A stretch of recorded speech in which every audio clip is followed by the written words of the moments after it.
déployé pour moi. L'infinie grandeur de sa puissance. Shalom, shalom, chers amis, chers frères et sœurs, vous qui me suivez à Atmosphère des miracles. L'heure d'aujourd'hui est l'heure de la Pâque, la saison de la mort et de la résurrection de Christ. Car à cette édition d'Atmosphère des miracles, un miracle particulier t'attend, mon frère.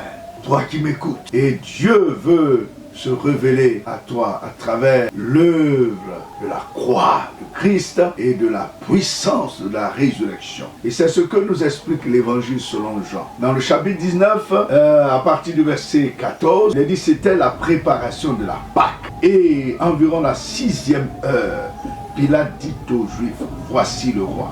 Et la suite de la lecture nous dit au verset 30 du chapitre 19 que Pilate, ayant présenté ce roi, oui, ce roi va passer par la mort. Au verset 30, quand Jésus eut pris le vinaigre, il dit, tout est accompli. Et baissant la tête, il rendit l'esprit. Oui, un roi tel que Jésus-Christ qui passe par la mort. Quand est-ce qu'avons-nous vu un roi accepter docilement d'être crucifié, de porter la couronne d'épines, et bien de subir le fouet, le martyre et mourir dans la honte, dans l'humiliation? Bien aimé, c'est tout simple. Il y a une explication. Jésus a pris dans ces conditions de la Pâque ton péché.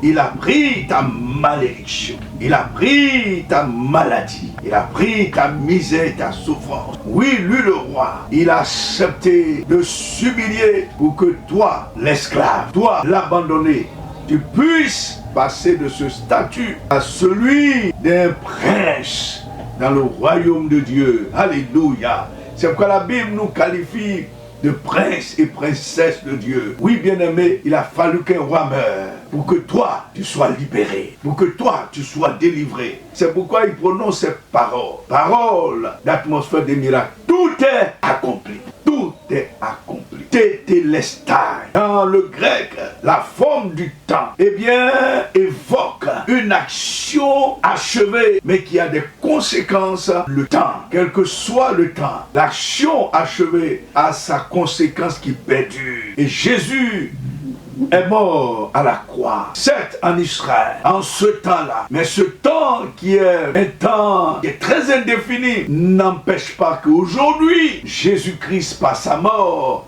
puisse avoir de l'impact sur l'humanité et sur ta vie en particulier, toi qui m'écoutes. L'impact de la mort de Christ est encore réel.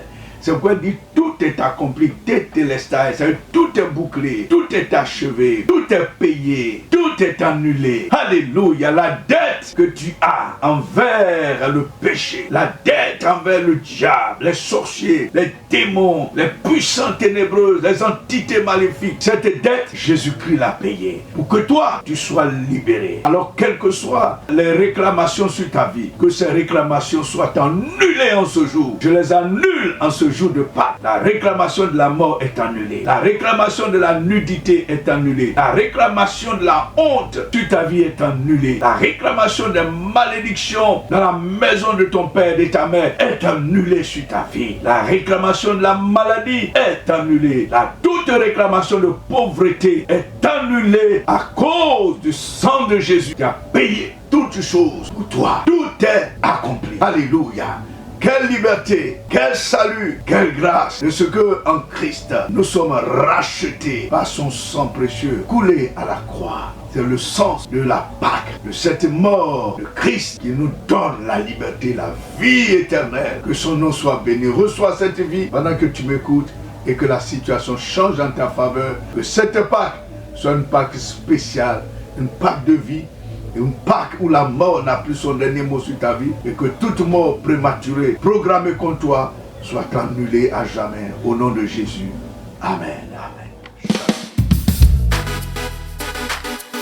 Seigneur, exauce ma prière.